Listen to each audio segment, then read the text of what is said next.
नमस्कार, मी रेश्मा सावंत तुम्हा सगळ्यांचं स्वागत करते एका नवीन व्हिडिओमध्ये. तर मंडळी, आज आपण बघणार आहोत एक वांग्याची रेसिपी जी आहे मसाला वांगं सहसा शक्यतो जास्त आवडत नाही कोणाला, पण ट्रस्ट मी, ही जर तुम्ही ही भाजी करून बघितली अशा पद्धतीने तर न आवडणारं वांगंसुद्धा तुम्ही अगदी आवडीने खाल. नक्की ही ट्राय करून बघा, खूप छान होते. पटकन होणारी रेसिपी आहे.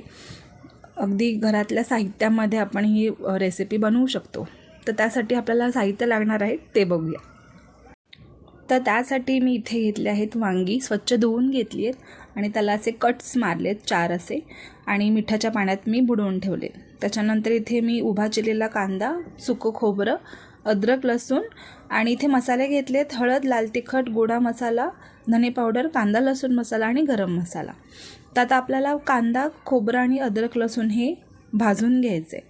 आपण रेग्युलरचं वाटण करतो ना तसंच. तर इकडे सुकं खोबरं आधी पहिल्यांदा भाजून घ्यायचे सेपरेटली. आपल्याला कांदा आणि अद्रक लसूण नंतर भाजून घ्यायचं, पण पहिल्यांदा खोबरं भाजून घेऊया. छान असं खरपूस त्याचा कलर बघा असा ब्राउनिश झाला पाहिजे, तोपर्यंत आपल्याला छान असं भाजून घ्यायचे. जेणेकरून काय होईल, आपल्याला त्याची व्यवस्थित छान अशी टेस्ट पण येईल खोबऱ्याची. एकत्र भाजलं ना की ते व्यवस्थित भाजलं जात नाही. आणि नंतर मग काय करायचं आहे, कांदा भाजून घ्यायचा आहे. त्याच्यानंतर अद्रक आणि लसूण थोड्या वेळाने गुलाबी कलर झाला कांद्याचा की मग अद्रक लसूण टाकून घ्यायचा आणि छान असं परतून घ्यायचं. आपण रेग्युलर कांदा भाजतो वाटणासाठी ना, तसंच भाजून घ्यायचा.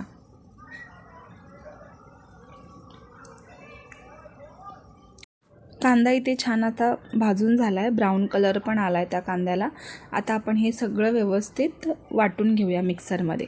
तर पहिल्यांदा आपण खोबरंच वाटून घेणार आहोत सेपरेटली, जेणेकरून खोबरं व्यवस्थित बारीक होईल.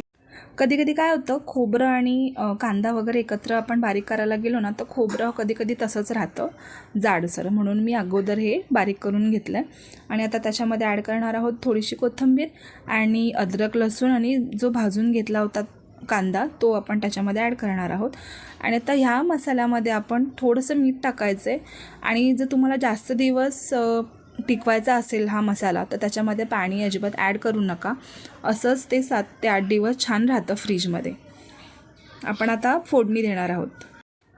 तर इकडे मी कढईमध्ये तेल गरम करत ठेवलं होतं, त्याच्यामध्ये मोहरी टाकली आहे आणि थोडंसं अद्रक लसूण हे मी ठेचून टाकलं आहे त्याच्यामध्ये. तुम्ही अद्रक लसूणची पेस्टसुद्धा यूज करू शकता. आणि जे आपण वाटण केलं होतं ते आपण त्याच्यामध्ये ॲड केलं आहे. छान असं परतून घ्यायचं मस्तपैकी तेलामध्ये.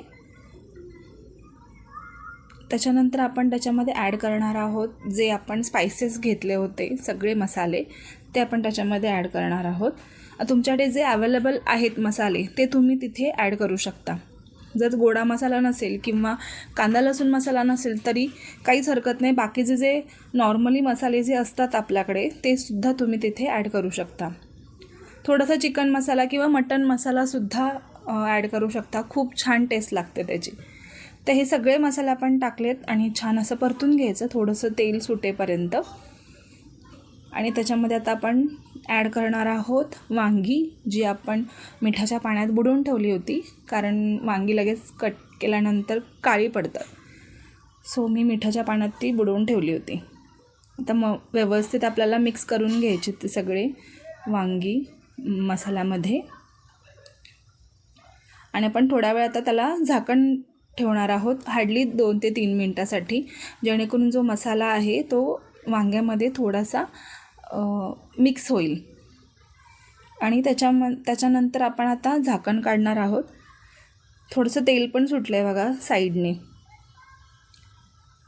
यामध्ये आपण पाणी ॲड केलं आहे. आता इथे तुम्हाला जेवढी क्वांटिटी हवी असेल तेवढं तुम्हाला पाणी इथे ॲड करायचं आहे. जास्त ग्रेव्ही टाईप हवी असेल तर पाणी जरा जास्त ॲड करा, 1 ग्लास वगैरे. मला इथे जास्त ग्रेव्ही टाईप नको आहे, असं सुक्कच भाजी हवी आहे, त्याच्यामुळे मी जास्त पाणी इथे मी ॲड केलं नाही आहे. नंतर चवीपुरतं मीठ टाकायचं आहे. छानपैकी स्टर करून घ्यायचं आहे. मीठ सगळीकडे मिक्स झालं पाहिजे. आणि वांगी पण लगेच शिजतात, त्यांना काय जास्त वेळ लागत नाही. तर झाकण ठेवायचं आपल्याला 7 ते 8 मिनटं. आता झाकण ठेवून झालं 7 ते 8 मिनटं झालीत आपली आणि आपली भाजी रेडी आहे. तुम्ही बघू शकता कलर इतका मस्त दिसतोय. जो काळा मसाला असतो ना, जे चिकन काळं चिकन वगैरे आपण म्हणतो ना, अगदी त्याप्रमाणेच दिसतंय तसं ते वाटण. तर वरून टाकायचं आपल्याला आहे बारीक चिरलेली कोथिंबीर आणि सर्व करायची आहे मस्तपैकी गरमागरम भाकरीबरोबर. तुम्ही कुठल्याही प्रकारची भाकरी बनवू शकता. ज्वारीची भाकरी, बाजरीची, तांदळाची, कुठल्याही प्रकारची भाकरी किंवा पराठासुद्धा खूप छान लागतो ह्या भाजीबरोबर. इव्हन भातसुद्धा खूप छान लागतो. आणि ही नक्की रेसिपी ट्राय करून बघा.